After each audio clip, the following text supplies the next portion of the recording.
Atenas, la primera democracia del mundo, la ciudad más gloriosa de la antigüedad.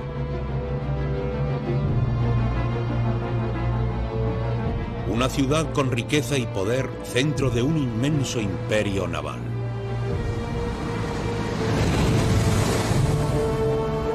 A la cabeza de este estado se encontraba un hombre.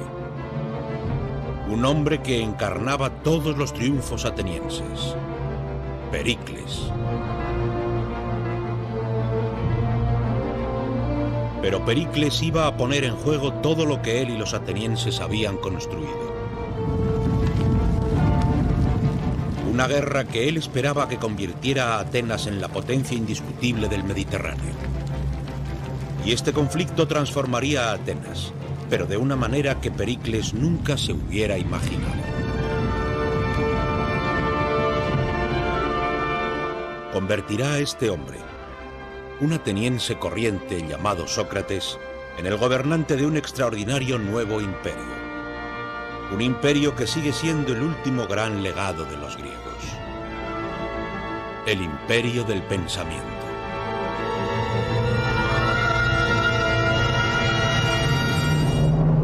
Los griegos, crisol de la civilización. El imperio del pensamiento.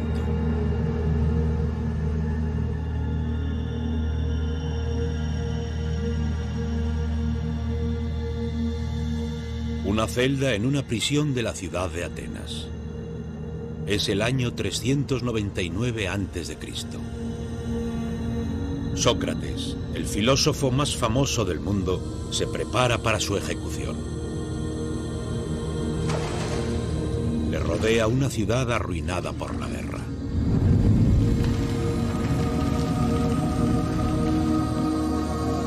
Una nación despojada de la gloria y del imperio.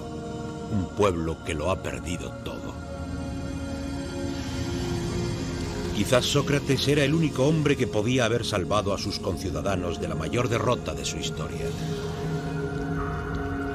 En lugar de ello, le condenaron a muerte. ¿Cómo pudieron los atenienses llegar a ejecutar a una de sus mentes más brillantes? ¿Cómo pudieron perder todo aquello que una vez les llevó a la grandeza? Es una historia que comienza 3 décadas antes.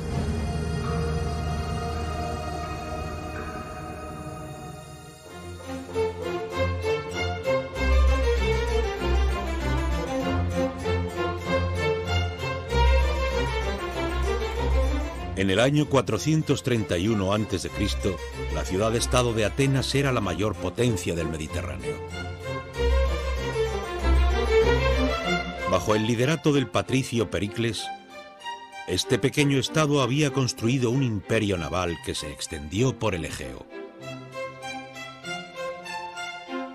Su enorme flota de trirremes era la más poderosa de la época.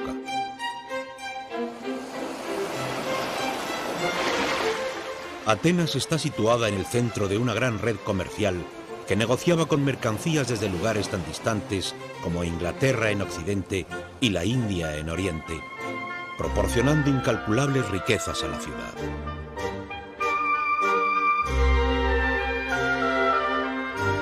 Y Pericles había dedicado su vida a lograr que esta ciudad fuera la más gloriosa del mundo antiguo. Él encargó el Partenón, un grandioso templo para la diosa Atenea. Uno de los monumentos más extraordinarios de la historia.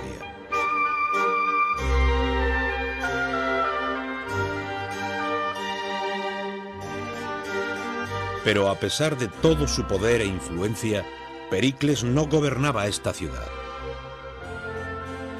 Porque Atenas era una democracia.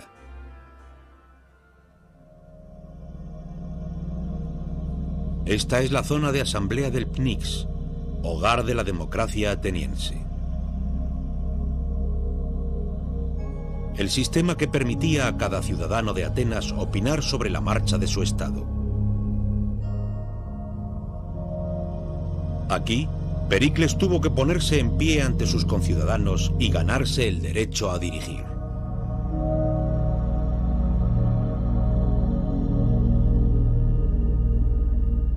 Un día, en el año 431 a.C., Pericles se subió al podium y presentó a los atenienses un osado y novedoso plan.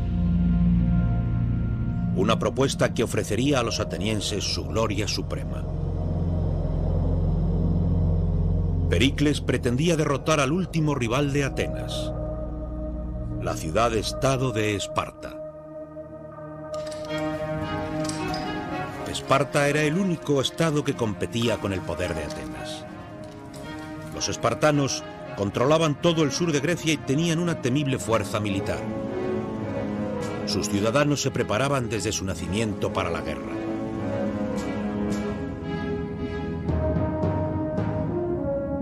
Durante décadas, la tensión se había estado generando entre Atenas y Esparta. Para Pericles, había llegado la hora de ocuparse de su peligroso adversario. Para convertir a Atenas en el líder indiscutible del Mediterráneo. Si vamos a la guerra, como creo que debemos hacer, hay que tener determinación para no desfallecer. La mayor gloria se gana superando los mayores peligros.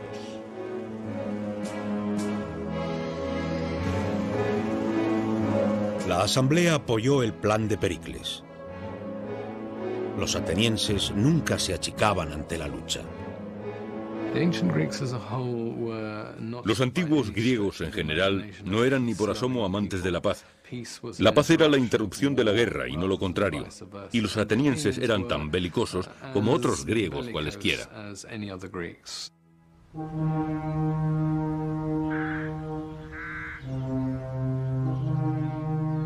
Pero Pericles sabía que no sería fácil ganar una guerra a Esparta, ya que la infantería espartana superaba con creces a las fuerzas atenienses. El punto fuerte de Atenas era su armada.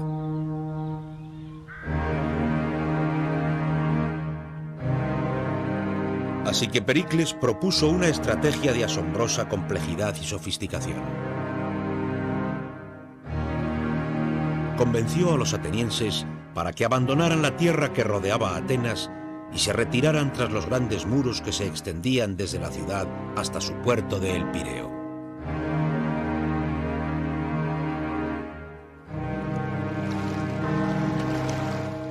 Pericles abastecía a la ciudad por mar. Los mercaderes traían grano, trigo y otros productos esenciales desde las colonias atenienses y países aliados del Mediterráneo.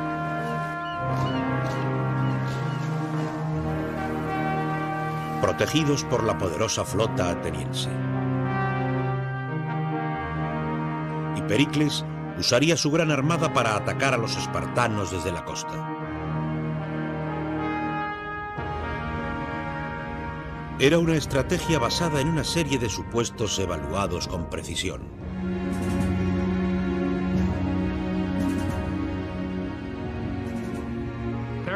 Pericles esperaba que después de un año o dos, pero no más de 3, los espartanos se dieran cuenta de que no podrían ganar la guerra, porque los atenienses jamás se prestarían a una batalla de infantería, lo que los espartanos necesitaban para ganar, ya que no disponían de ninguna otra arma.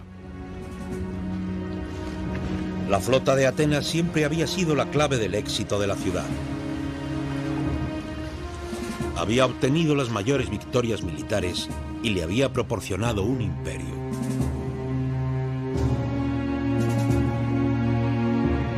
Pericles estaba seguro de que ahora esta flota podía proporcionar a Atenas su mayor triunfo.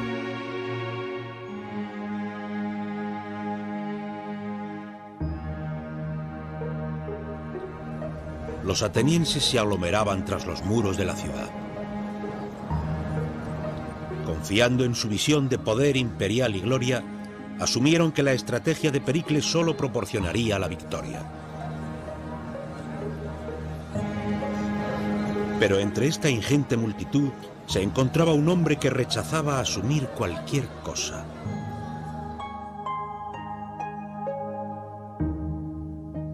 Un hombre único en la sociedad ateniense. un hombre llamado Sócrates.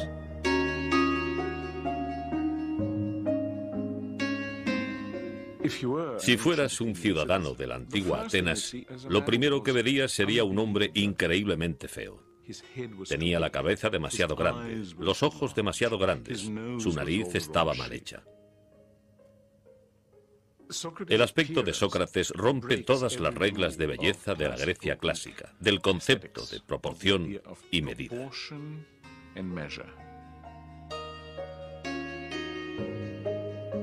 Sócrates caminaba descalzo por las calles de Atenas, vestido con una túnica sucia. No le preocupaba su aspecto, ni ninguna otra convención de la época.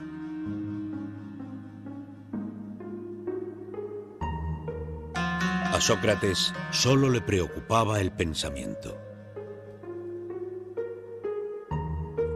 Esta figura desagradable se convertiría en el líder de una revolución del pensamiento que había estado reuniendo fuerzas por el mundo griego.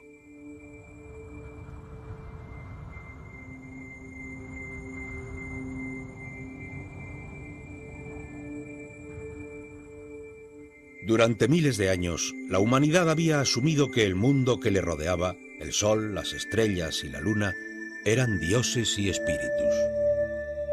Creyendo que estaban recibiendo mensajes de sus dioses, las antiguas civilizaciones, tales como la de Babilonia, recopilaron grandes cantidades de datos sobre astronomía.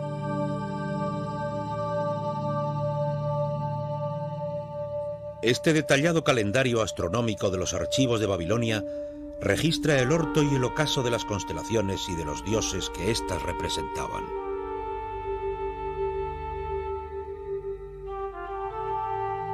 Este conocimiento y estudio de los cielos se había estado expandiendo lentamente por el antiguo mundo, hasta que alcanzó las colonias griegas en la costa de lo que actualmente es Turquía. Entonces ocurrió un cambio radical, ya que los griegos tomaron ese conocimiento astronómico y lo transformaron. Sacaron a los dioses de los cielos y los sustituyeron por la razón. Gradualmente, los griegos comienzan a decir, no son personas, son cosas. Hay un mundo ordenado que la mente humana puede captar y que está sometido a nuestro entendimiento. Estos griegos empezaron a calcular y a predecir el movimiento de la luna y de las estrellas a través de las matemáticas y la lógica, en lugar de usar a los dioses y a los espíritus para explicarlo todo. Era el nacimiento de la ciencia. El primer gran científico griego, un hombre llamado Tales, escribió el primer libro sobre navegación que enseñaba a navegar guiándose por las estrellas.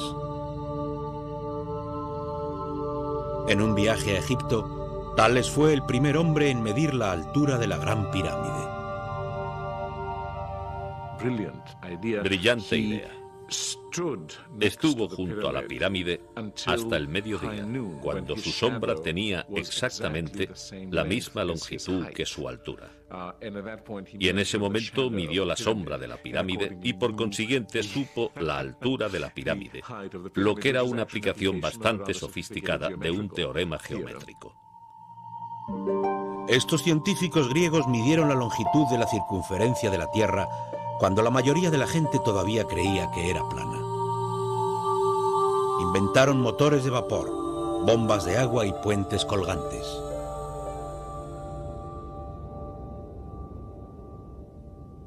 Pero a Sócrates no le interesaba la mecánica del mundo físico. Usó su nuevo modo de pensar, utilizando la razón y la lógica para estudiar a la gente. El gran cambio viene con Sócrates, que da la espalda, por así decirlo, al mundo de la naturaleza. Lo que a él le importa es el individuo, que se convierte en objeto de estudio y atención. Sócrates se pasaba el día conversando, caminando por las calles de Atenas, hablando y debatiendo con cualquiera que se encontrara. Con unas 150.000 personas aglomeradas tras los muros de Atenas, estaba en su elemento. Una de las cosas más asombrosas de Sócrates es que es el primer individuo urbano fanático. Le encanta la ciudad.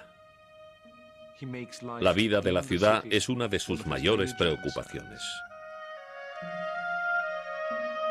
Sócrates se pasaba la vida cuestionando las creencias que sus conciudadanos atenienses tenían respecto a sus vidas, su idea sobre lo correcto y lo incorrecto, sobre lo bueno y lo malo. Y le encantaba poner las convenciones boca abajo.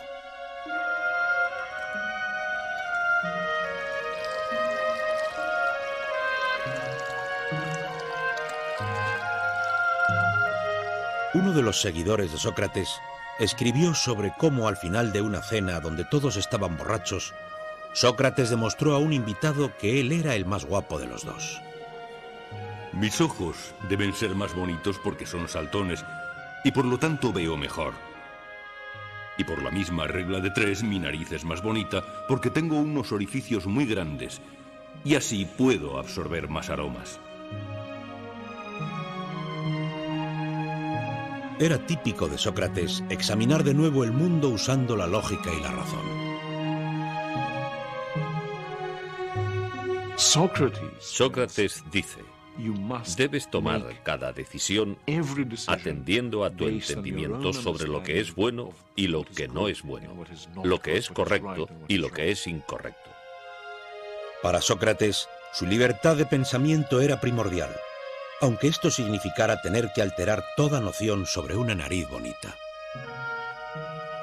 Os diré que no dejéis pasar ni un día sin discutir las cosas sobre las cuales me oís hablar. Una vida sin este tipo de examen no merece la pena.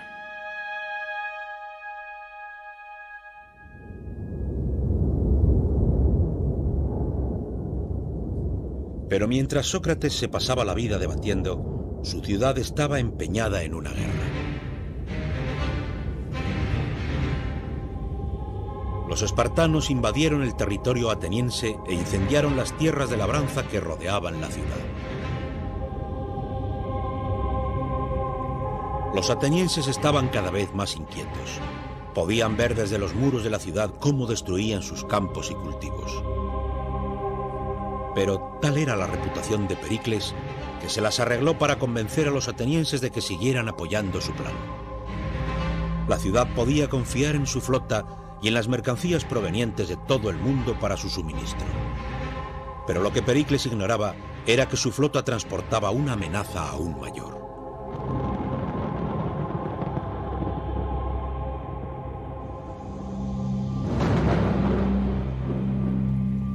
Tras un año de guerra, los barcos que transportaban grano para alimentar a la ciudad llevaban una carga adicional, la peste.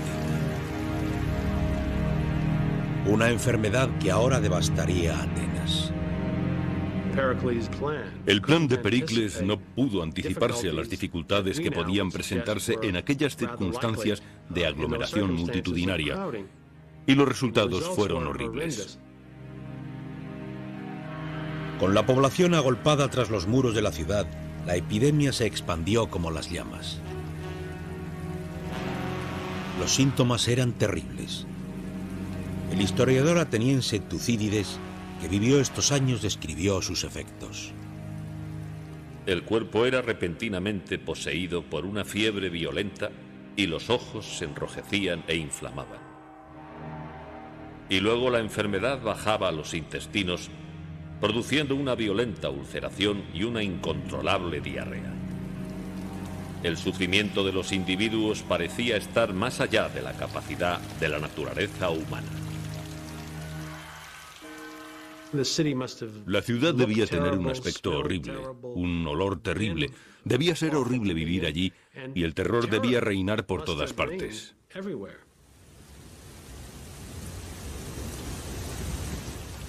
Los afectados, sacudidos por la fiebre y por una sed terrible, se arrastraban hasta los depósitos de la ciudad y conductos de agua para morir.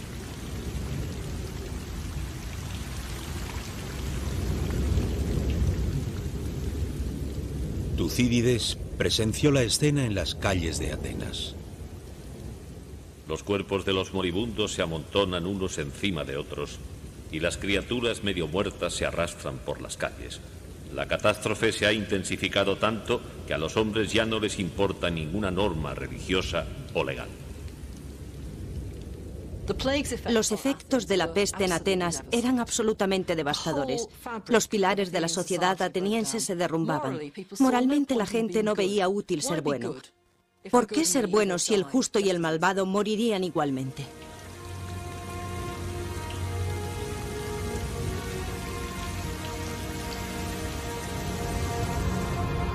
La peste mató a alrededor de 1/3 de la población de Atenas.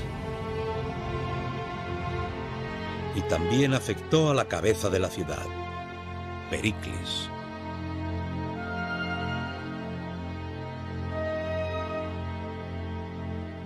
Plutarco, biógrafo de Pericles, describió sus síntomas.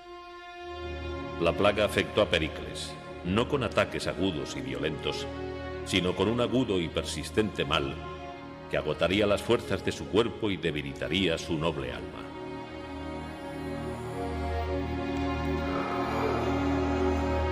Al final, el héroe patricio de la ciudad se vio obligado a confiar en pociones y magia para intentar curarse.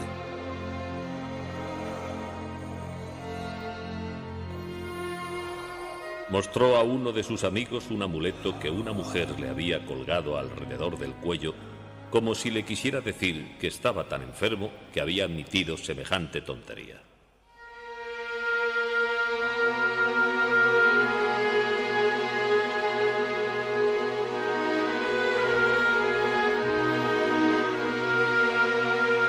Finalmente, tras 6 meses padeciendo esta debilitante enfermedad, Pericles murió en el año 429 a.C.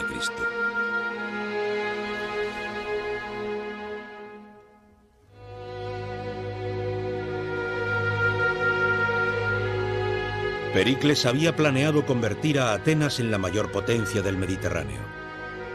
Pero su estrategia, minuciosamente calculada, solo le había traído enfermedad y muerte.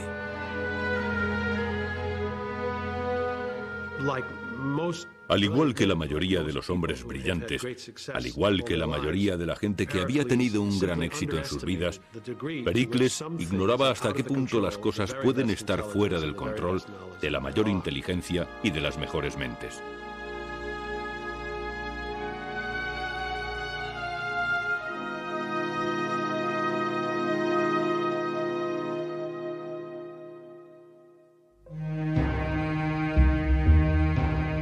La muerte de Pericles tuvo consecuencias de gran alcance. Pronto estuvo claro que este hombre había sido el eje del Estado ateniense.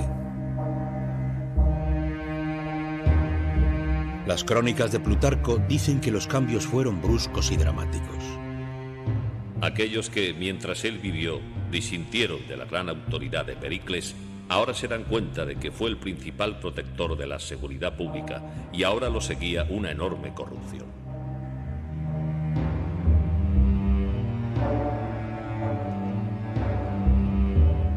Ahora se ponían de manifiesto las debilidades de la democracia ateniense.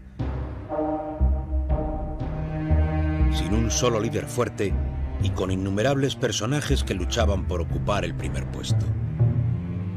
Y estaban dispuestos a hacer lo que la gente quisiera si eso les daba poder. Los sucesores de Pericles, que querían ganar el liderazgo, se guiaban por los prejuicios y las pasiones de las masas para ganar su apoyo.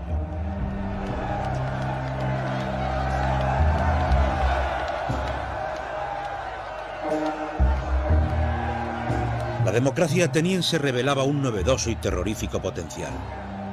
De ser arrastrada por los caprichos de la masa.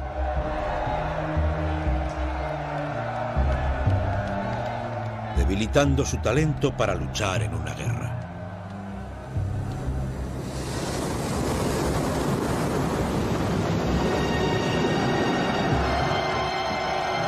Mientras el conflicto se endurecía, una fuerza naval ateniense ganó una batalla contra los espartanos en unos bravos mares azotados por las tormentas. Los generales que iban al mando de la fuerza regresaron a Atenas esperando un recibimiento de héroes.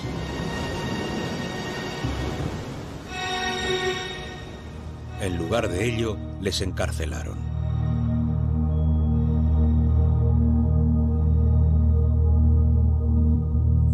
La tormenta había forzado a los comandantes a navegar directamente hacia Atenas, sin poder recoger a los soldados que habían caído por la borda durante la batalla.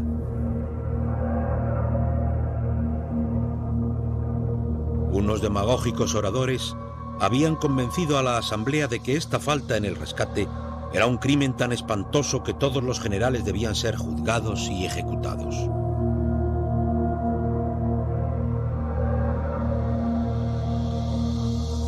Sabemos que un solo hombre se levantó e intentó frenar a la multitud: Sócrates.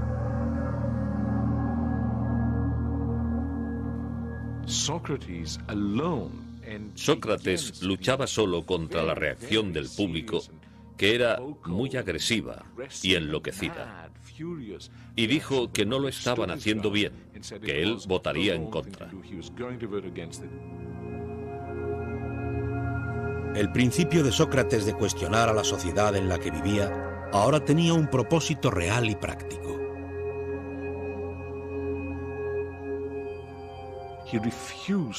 Se negó a ceder ante cualquier presión y pensó por sí mismo, e hizo lo que su conciencia y su razonamiento le decían que era lo adecuado.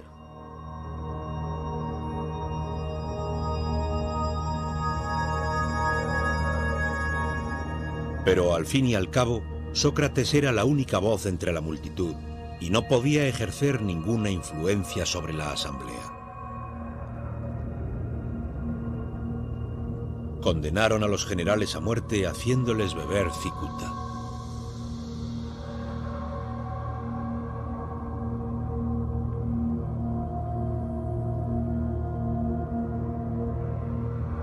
Sería una pérdida para el ejército de Atenas.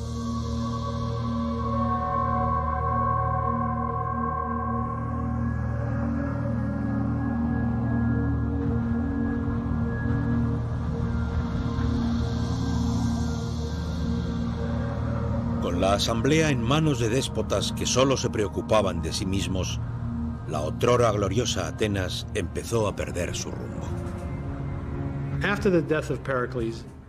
Tras la muerte de Pericles, Atenas jamás volvió a tener un líder político con una visión de futuro o con una serie de metas que podría intentar alcanzar con la esperanza razonable de hacerla realidad.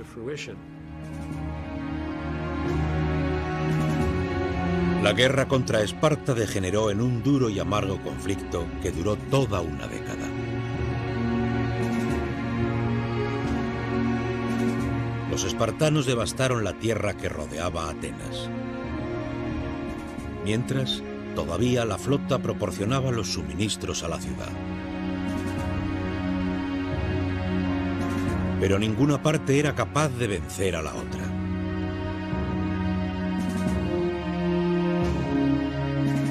Privada de la victoria, Atenas estaba cada vez más frustrada. ¿No eran ellos el mejor estado de toda Grecia? ¿Seguro que llegaría la hora en que Atenas demostraría su poder de una vez por todas?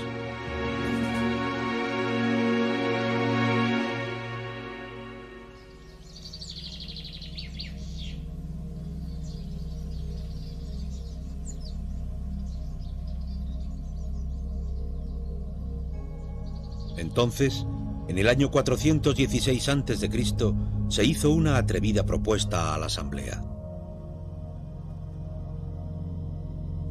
Una propuesta que, aunque no derrotara a los espartanos, al menos satisfaría el hambre de gloria de Atenas. Una pequeña colonia griega situada en la isla de Sicilia había pedido protección. Protección ante un vecino aliado con Esparta. ¿Por qué no acudían los atenienses en su ayuda? ¿Humillarían a su adversario espartano y quizás conquistarían Sicilia al mismo tiempo? Entonces un ateniense se dirigió a la asamblea. Así es como ganamos nuestro imperio, y así se han ganado todos los imperios. Permitidnos poner en marcha esta expedición, la cual destruirá la arrogancia de los espartanos y al mismo tiempo nos convertiremos en los gobernantes de toda Grecia.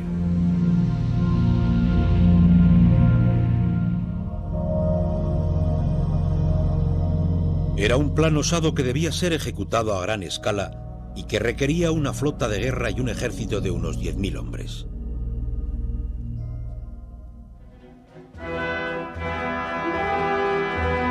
Los atenienses se lanzaron al proyecto con fervor. Los armeros forjaron nuevas armas. Los soldados probaron su equipamiento. La flota cargaba las provisiones y los carpinteros de navío prepararon sus buques para navegar.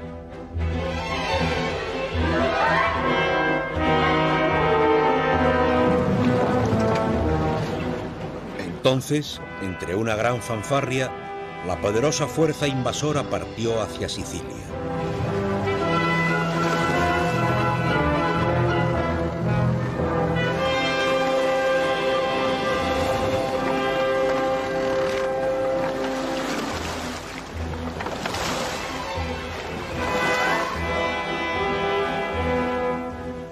Seis meses más tarde se recibieron noticias de ellos. La campaña no se estaba desarrollando tan rápido como esperaban. Necesitaban refuerzos. Y luego, nada. Ni una noticia.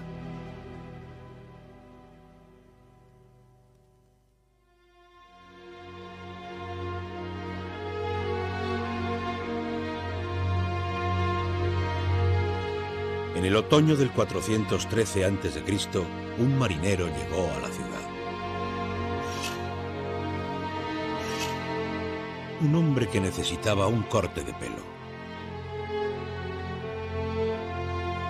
Y mientras hablaba con su barbero, le contó un estremecedor relato sobre una inmensa y terrible matanza.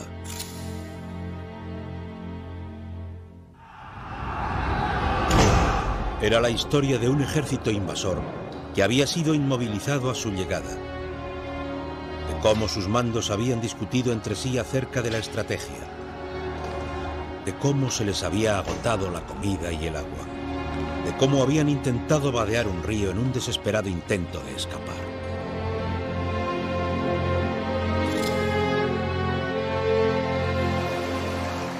Entraron precipitadamente. La disciplina se había perdido y cada hombre quería ser el primero en cruzar. Se tiraban unos encima de otros y se pisaban los unos a los otros y bebían insaciablemente. El agua estaba sucia, pero aún así continuaban bebiendo lodo, sangre y de todo. Una capa de muerte yacía en el lecho del río.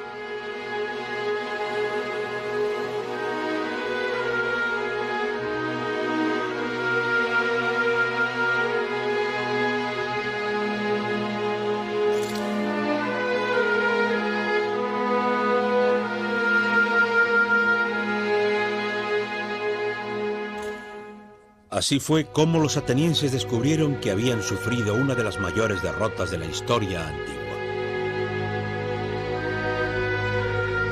Unos 50.000 hombres habían sido asesinados o apresados. 2 flotas enteras de preciadas trirremes atenienses habían sido destruidas. La campaña siciliana fue un desastre por diversas razones. En primer lugar, sucedió a gran distancia, unos 1000 kilómetros. En cuanto llegan, discuten para ver lo que tienen que hacer. Pero quizás el mayor problema es que no existió ninguna razón táctica para hacerlo. No hubo razón estratégica para llevarlo a cabo.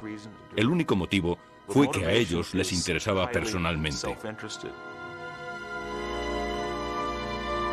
Los atenienses, poseídos por una visión de gloria, se habían comprometido a llevar a cabo una campaña inútil y vana. Tenían la idea equivocada de que podían hacerlo rápidamente.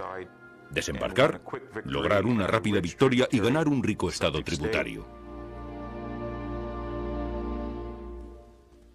Tucídides registró las dimensiones de la devastación. Fue la acción más notoria que conocemos de la historia griega, ya que fue una derrota absoluta. Las pérdidas fueron totales. El ejército, la armada, todo fue destruido.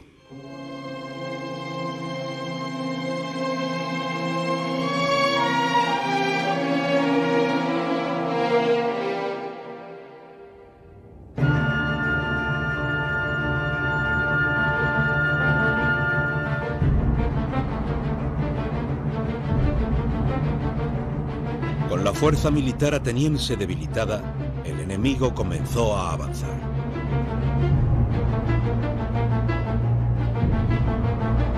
Los persas, que habían sido humillados por los atenienses 50 años antes, veían ahora la oportunidad de vengarse.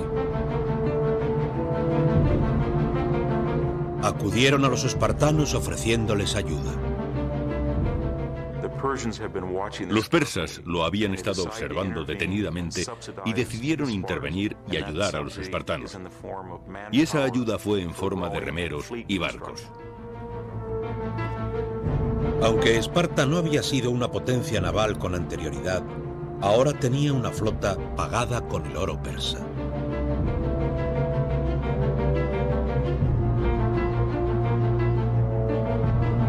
Como la armada de Atenas había sido diezmada por la derrota en Sicilia, los espartanos podían bloquear los puertos atenienses.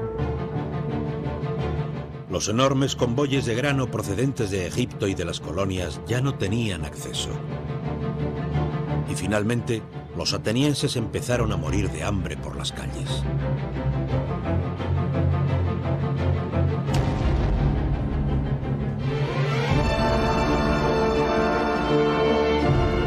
El pueblo acudió a la diosa Atenea.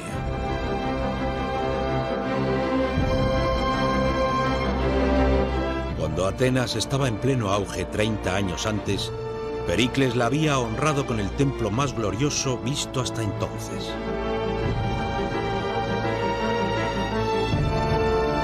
Pero la diosa no les podía ayudar.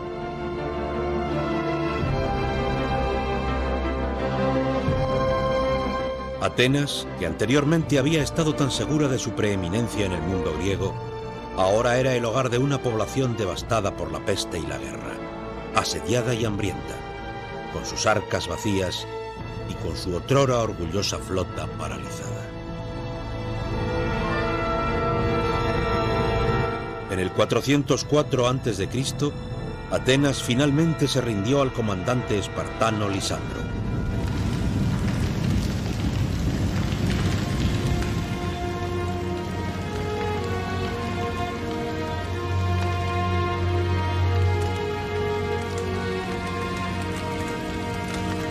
Las condiciones de los espartanos eran muy duras.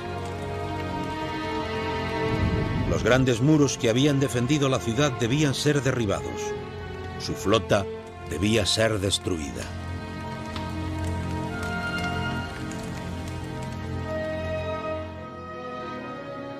Tenemos este maravilloso grabado de Lisandro navegando por el Pireo, desmantelando la flota ateniense.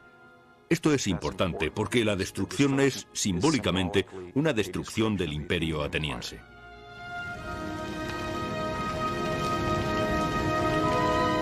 Los restos de la gigantesca armada de Atenas fueron quemados. Solo se dejaron 12 barcos.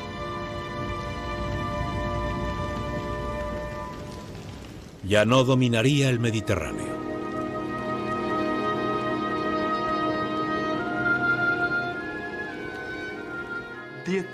Los atenienses se convencieron de que podían hacer más de lo que realmente estaba a su alcance. Y creo que realmente ese es el punto en el que el potencial de lo que la democracia podía traer a Atenas se volvió en tragedia. Pudieron lograr grandes cosas, pero no pudieron alcanzar todas las grandes cosas. Pero todavía sería necesario otro acto más de vanidad y violencia antes de que los atenienses pudieran reparar su error. Y su ciudad pudiera renacer.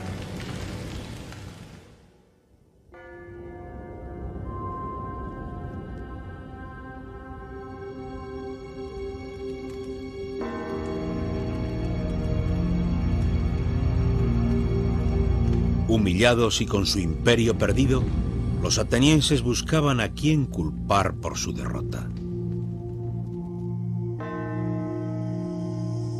Buscaron a un enemigo dentro de los muros de su ciudad, a alguien que se hubiera atrevido a cuestionar sus sueños de supremacía.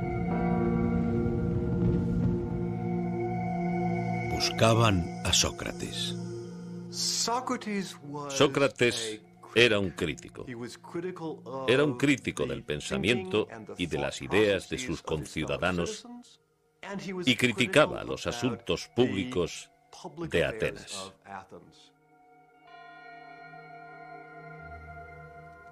Durante unos 50 años, Sócrates había estado criticando públicamente y atacando las tradiciones de la vida ateniense, y había reunido un grupo de jóvenes seguidores. Seguramente, esto debió haber debilitado el carácter moral de la ciudad, socavando su ambición de victoria. Sócrates fue arrestado por orden de la asamblea, acusado de cuestionar la religión del Estado y corromper a los jóvenes de la ciudad.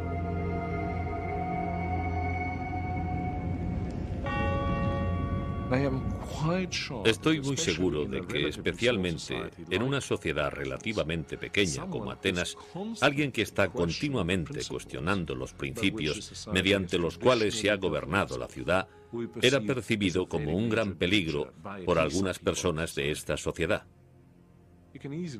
Unos cientos de personas lo querían eliminar y lo hicieron. Los atenienses juzgarían al único hombre que se atrevió a cuestionar la manera de vivir sus vidas.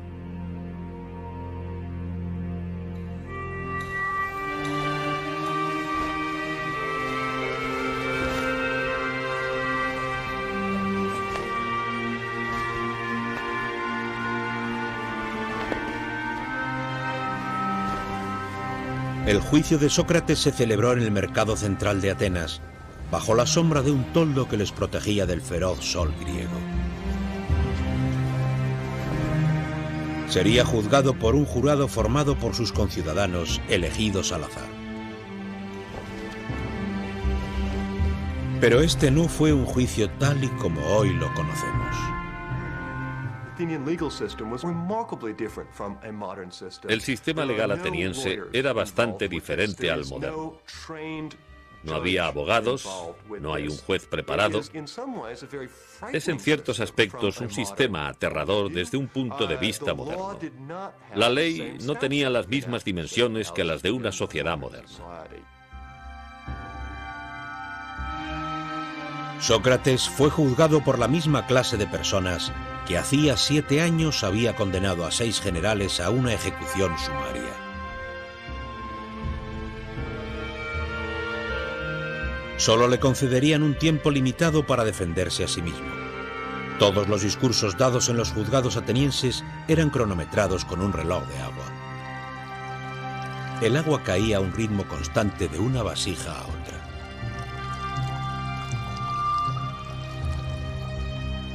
Pero Sócrates no mostró tener miedo frente a sus acusadores. De hecho, era rotundamente terco. Explica que lejos de corromper Atenas, su vida de interrogantes no había hecho más que mejorar a la ciudad. Francamente, he sido asignado a esta ciudad como si se tratara de un gran caballo con tendencia a ser perezoso y que necesitara la picadura de una gran mosca. Y no pararé aquí, allí o en cualquier parte de provocar y reprochar a cada uno de vosotros. No era un discurso a propósito para ganar simpatías. Sócrates se está colocando a sí mismo y a su vida contra el Estado ateniense. Está haciendo lo que él considera que es correcto. Piensa que la vida que ha elegido, esta vida de piensa por ti mismo, es la mejor vida. Como él dice en su discurso, no merece la pena que un humano viva una vida sin cuestionarlo todo.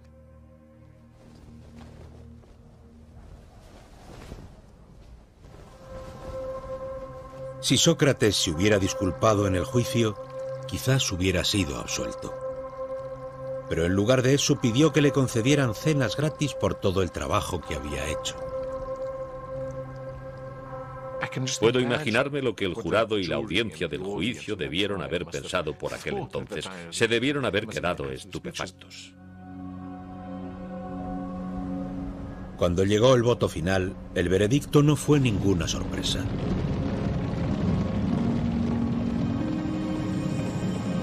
El jurado encontró a Sócrates culpable y le condenó a muerte. Pero Sócrates reaccionó con calma y serenidad.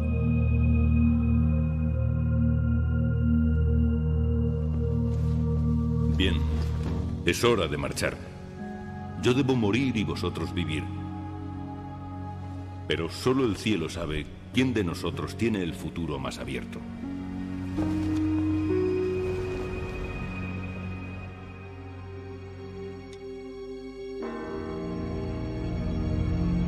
Desde el juzgado, llevaron a Sócrates a la prisión.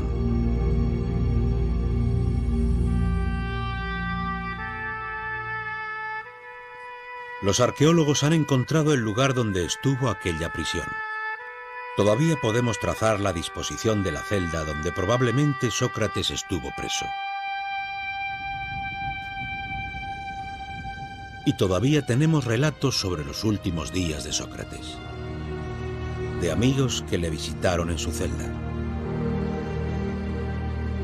Cuentan entre los escritos griegos más famosos, ya que con su muerte, Sócrates transformaría a Atenas.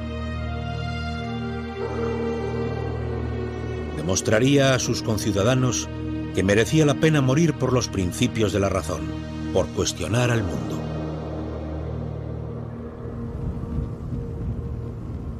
Sócrates sería ejecutado a la manera tradicional ateniense, bebiendo cicuta.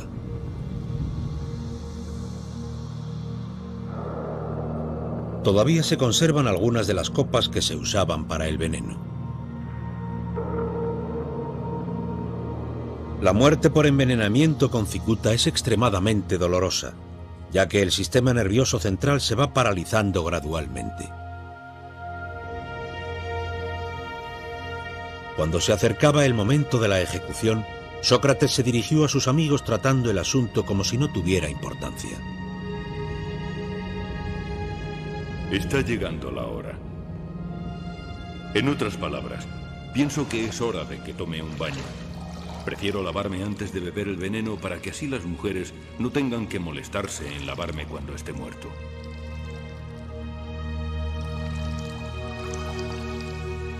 Pero mientras le servían la cicuta, sus amigos se derrumbaron. Tenemos el relato de uno de ellos llamado Fedón. Muy a pesar mío, las lágrimas empezaron a caer cubriendo mi cara y lloraba sin consuelo. Y entonces todo el mundo que estaba en la sala rompió a llorar, excepto el propio Sócrates, que dijo: realmente, amigos míos, menuda manera de comportaros. Me han dicho que uno debe morir en reverente silencio. Calmaos y sed valientes.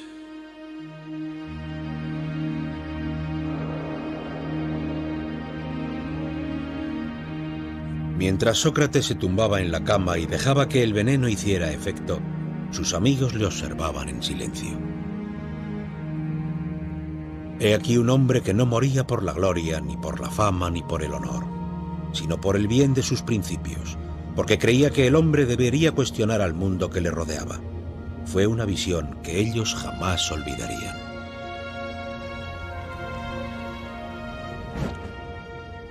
Sócrates, en su vida y en su muerte,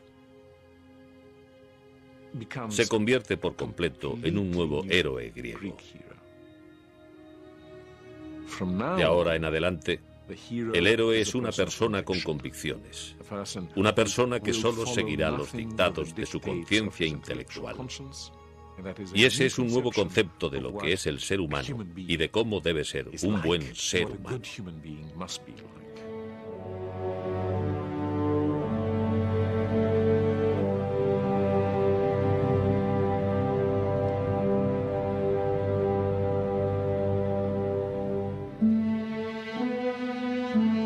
Durante siglos, los atenienses habían creído en un ideal que se encarnaba en el héroe guerrero.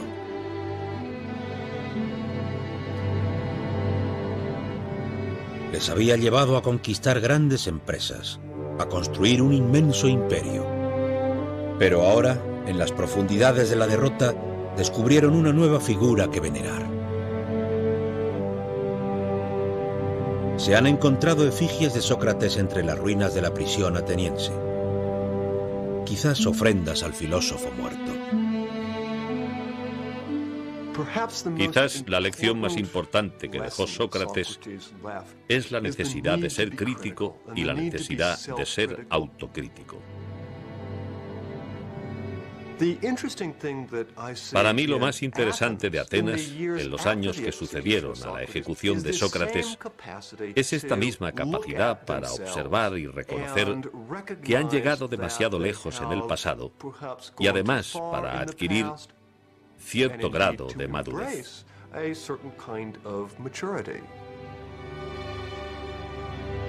Atenas no volvió a ser una gran potencia imperial. Pero tampoco su democracia cayó en el error de volver a dejarse arrastrar por la masa. En lugar de ello se convirtió en una ciudad intelectual.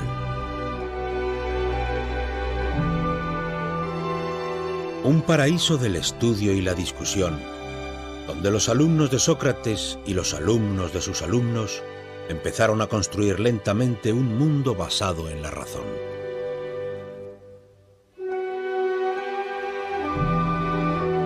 Platón intentó formular la sociedad ideal. Aristóteles estudió la naturaleza fundando la biología y la zoología. Y poco a poco, las ideas y el trabajo de estos pensadores griegos comenzaron a extenderse por el mundo. Se podría decir que la mayor parte de la energía de los atenienses se empleó en la construcción de lo que podíamos llamar imperios del pensamiento. Así que mientras antes Atenas enviaba a sus barcos a las diferentes islas para recaudar impuestos, ahora la razón extiende su dominio por todas las áreas en las cuales vivimos en la actualidad.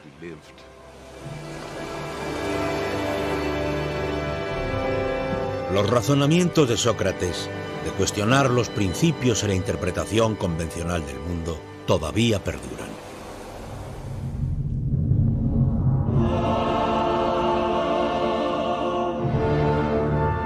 En un lapso de tiempo inferior a 200 años, los antiguos griegos transformaron su mundo.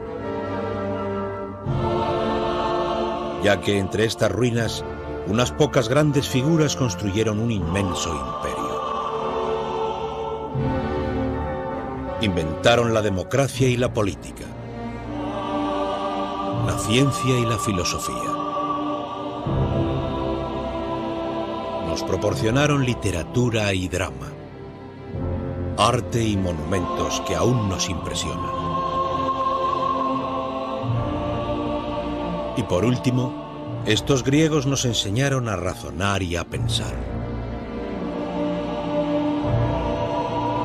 2500 años más tarde, sus asombrosos descubrimientos continúan moldeando nuestro mundo.